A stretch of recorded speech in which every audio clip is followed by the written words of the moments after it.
ሰላም ሰላም ጤና ይስጥልን የተወደዳችሁና የተከበራችሁ የጊዜ ሚዲያ ቤተሰቦች እንዴት አላችሁ? በያላችሁበት የዓለም ጫፍ በያላችሁበት የሀገር ጥግ ሁሉ ሰላም፣ ፍቅር፣ ጤና ትሆኑ ዘንድ ዘወትር ምኞታችን ነው።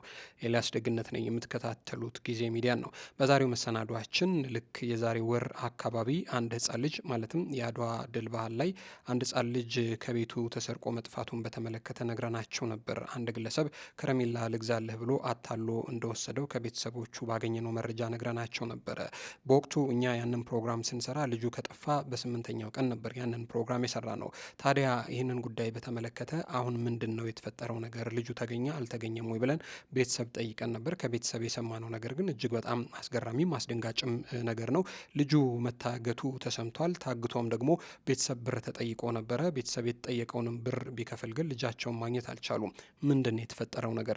ይህንን ጉዳይ ልንነግራቸው ወደን ነው። እስከ ፕሮግራማችን ፍጻሜ ድረስ አብራችሁን ቆዩና መሰናዷችንን ተከታተሉልን። በዚህ ርዕሰ ጉዳይ ላይ ሀሳብ አስተያየት ቢኖራችሁ በሀሳብ መስጫ ሳጥን ላይ ታሰፍሩልን ዘንድ ከወዲሁ በትህትና እንጠይቃለን። ጊዜ ሚዲያን ታዲያ ሰብስክራይብ ሳታደርጉ የምትመለከቱን ካላችሁ አንድ ጊዜ ሰብስክራይብ እያደረጋችሁ እንድታበረቱንም ምኞታችን ነው። ተከታተሉን።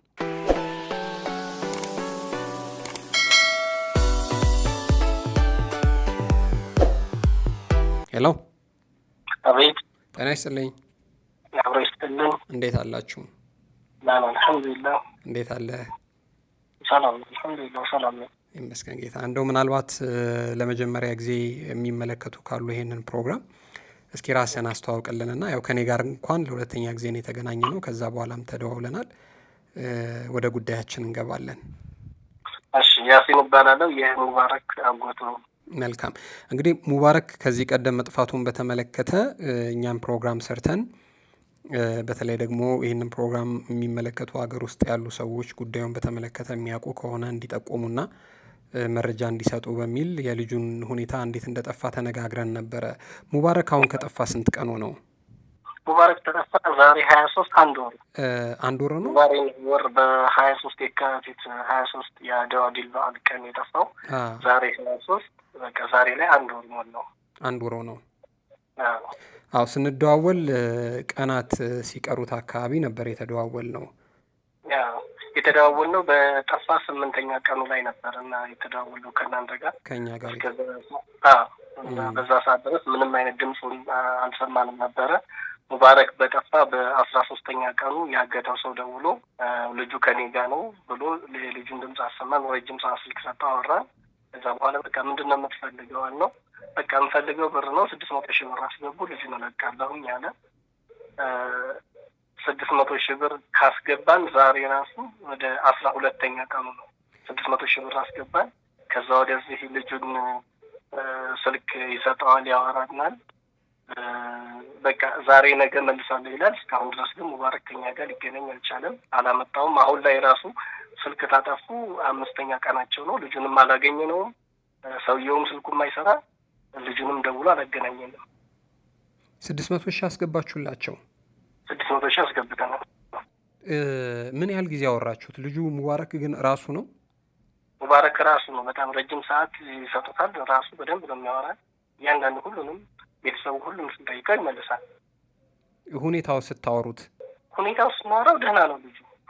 በቃ ምግብ ትበላለህ እንለዋለን። አዎ እበላለሁ ይላል። ልብስ እንዴት ነው አይበርድህም ወይ ምናምን ስንለው ገዝተውልኛል ይላል። በቃ ልጁ ሲያወራን ደህና ነው። ናፍቃችሁኛል፣ ውሰዱኝ፣ ናፍቃችሁኛል፣ እህቴ በጣም ናፍቃኛለች፣ አባቴ ናፍቆኛል፣ እናቴ ናፍቃኛለች ነው የሚለው። በጣም በኃይለኛ ስቃይ ላይ ውስጥ ነው ያለው። ናፍቆቱ በጣም ከባድ ነው። ልጁ ያለው በዚህ ሁኔታ ነው። አሁን ላይ በጣም ያስቸገሩን። አሁን ላይ ምንድን ነው 4-5 ቀን ስልክ አጥፍተው 1 ቀን ደውለው ያገናኙናል። አሁን ደግሞ ለሁለተኛ ጊዜ 5 ቀናቸው ስልክ አጠፉ። ስልካቸውም አይሰራም፣ እነሱም ደውለው አላገናኙንም። ቤተሰብ በጣም አሁን ላይ በጣም እናቱም በጣም ጭንቅ ላይ ነው። አባትየውም እንደዛው። ሁሉ ህዝብ በጣም ጭንቅ ላይ ነው ያለው አሁን ላይ። አጋቹ ከደወለ በኋላ ለመጀመሪያ ጊዜ አግቸዋለሁ ይሄን ያህል ብር ክፈሉ ብሎ ካላችሁ በኋላ ምን ያህል ቀን አገኛችሁት በስልክ ሙባረክን? ወደ ብሩ ከማስገባችን በፊት በየቀኑ እየደወለ ያገናኘን ነበረ። እሺ። ብሩን ካስገባን ቀን ጀምሮ ግን የመጀመሪያ ብሩ እንዳስገባን ደውሎ አገናኘን። ከዛ 2 ቀን ቆይቶ ደግሞ መልሶ ደውሎ አገናኘን። ከዛ በኋላ ደግሞ ለ5 ቀን ያክል ስልክ አጠፋና መልሶ ደውሎ አገናኘን።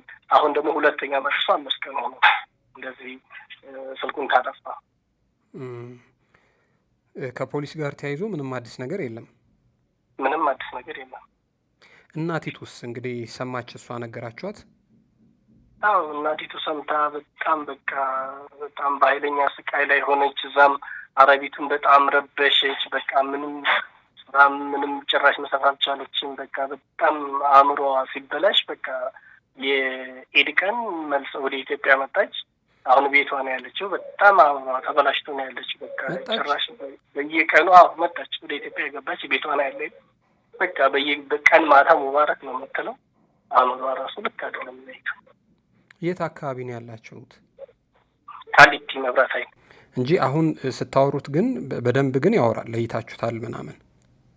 ድምፁም በደንብ ለይተነዋል። በደንብ ነው የሚያወራው። መጀመሪያውም ልጁ በጣም ተግባቢ ነው፣ እንደ ኮሚኒኬሽን ላይ ሀሪፍ ነው እና በደንብ ነው የሚያወራው። ልጁ ራሱ መሆኑን በጣም ለይተናል። ግን አሁን ላይ በቃ ስልክ ማጥፋታቸው ነገር ነው በጣም በኃይለኛ ጭንቅ ላይ እያስገባን። በቃ የልጁ ጤንነት ምን ላይ እንደሆነ ማወቅ አልቻለም አሁን ላይ። ልጁን ግን በስልክ ሲያገናኟችሁ እነሱን የማውራት እድል ነበራችሁ? ብሩን ልከናል ለምን አትለቁልንም ብላችሁ አልጠይቃችሁም? በቃ እንደዛ እንላለን። መንገድ አስቸግሮ ነው እኛ አመቻችተን እዛው ሰፈር እንጥለዋለን ነው የሚሉት። በቃ ከዚህ ቃላት ውጭ ሌላ ነገር አይሉም። የተለያየ ሰው ነው የሚያወራችሁ? አንድ ሰው ነው የሚያወራን። ተመሳሳይ ነው ሁልጊዜ የሚያወራችሁ? ተመሳሳይ አንድ ሰው ነው የሚያወራው። እሱን ልታወሩት ስትሉ ግን ይህንን እንዳትጠይቁ ምናምን የሚሏችሁና ቀድሞ የሚያስጠነቅቋችሁ ነገር አለ? የለም። ቀጥታ ያገናኟችኋል? ቀጥታ ልጁን ስልክ ደውለው ልጁን ቀጥታ ያገናኙናል። አሁን በባለፈው ራሱ ከ5 ቀን በፊት ስልክ ስናወራ ስልክ ደውሎ ለልጁ ሰጠው። እንደዚህ መጀመሪያ የዛ 5 ቀን ምናምን ቆይቶ ነው ስልክ የተደውለው። ሲደውልም ደውሎ ለልጁ ያስጠው። ልጁ አወራን። እዛ ሰውዬውን አዋራን ምናምን ስንለው ተኝቷል ምናምን አለ።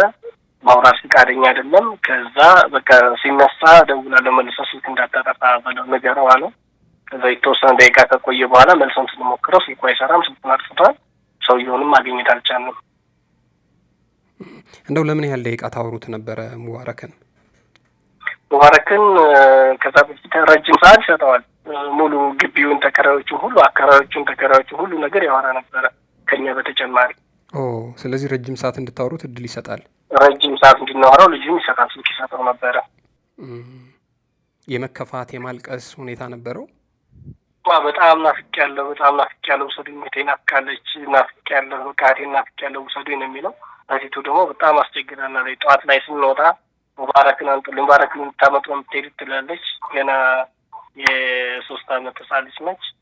ከዛ እሺ አሁን ሙባረክን እናመጣ ነው የምንሄደው እንላታለን። ማታ ላይ ስንመለስ ሙባረክ የት ነው ብላ በቃ እሷ ደግሞ እንደገና ታለቅሳለች።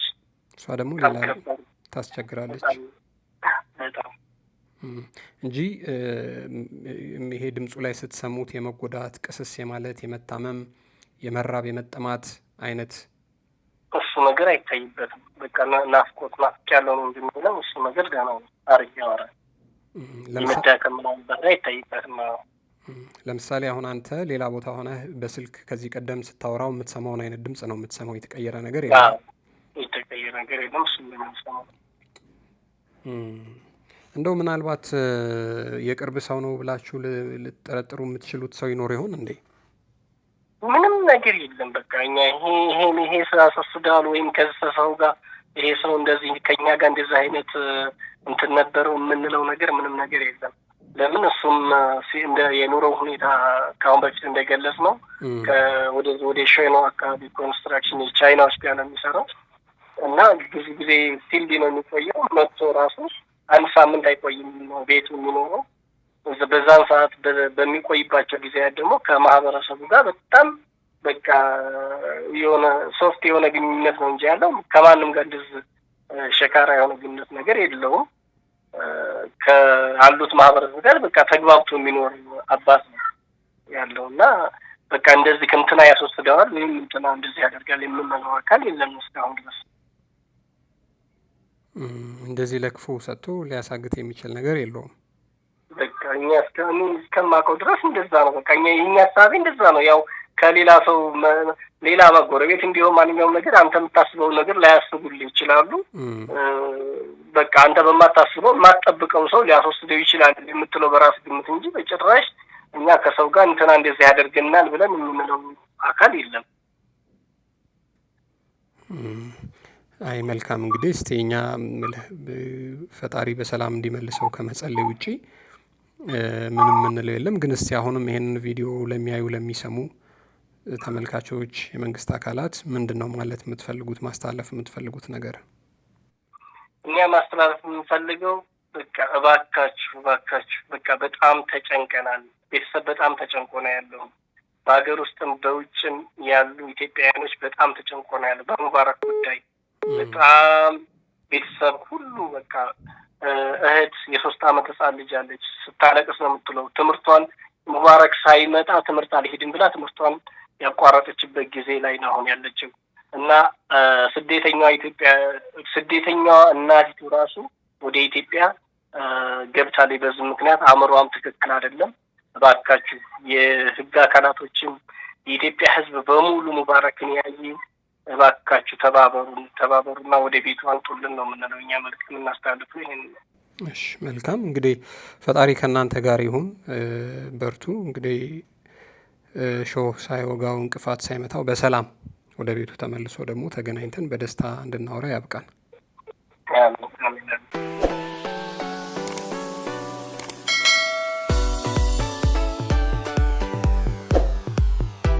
የተወደዳችሁና የተከበራችሁ የጊዜ ሚዲያ ቤተሰቦች እንግዲህ ለዛሬ የነበረን መሰናዶ ይህንን ይመስላል።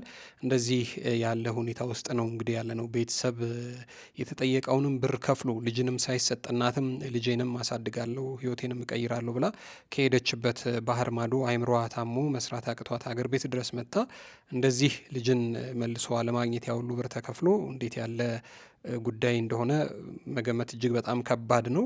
አሁንም ቢሆን ሀገር ውስጥ ያላችሁ ሌሎች ወላጆች እባካችሁ ልጆቻቸውን ጠብቋቸው፣ ከቅርብ ዘመድም ቢሆን እንድትጠብቋቸው ከወዲሁ በትህትና እንጠይቃለን። እንግዲህ የቅርብ ዘመዶችም በዚህ ጊዜ ሊታመኑ የማይችሉበት ሁኔታ ውስጥ ነው ያለው። እንግዲህ ትላንትና ትግራይ ውስጥም ህይወቱ የተነጠቀው ታዳጊ ናኦድም እንደዚሁ ሰለባ የሆነው በአጎቱ እንደሆነ ተሰምቷል እና ከቅርብ ቤተሰብም ልጆቻችሁን በብዙ መልኩ መጠበቅና መጠንቀቅ ይኖርባቸዋል። እንግዲህ ከዚህ ጋር ተያይዞ ይህን ልጅ በተመለከተ መረጃው አለን እናውቃለን የምትሉ ሰዎች ካላችሁ ቤተሰቦቹን እንድታግዟቸው፣ መረጃ እንድትሰጧቸው በትህትና እንጠይቃለን። አብራችሁን ስለቆያችሁ እጅግ በጣም ከልብ አድርገን እናመሰግናለን። ክብር ይስጥልን፣ ክበሩልን።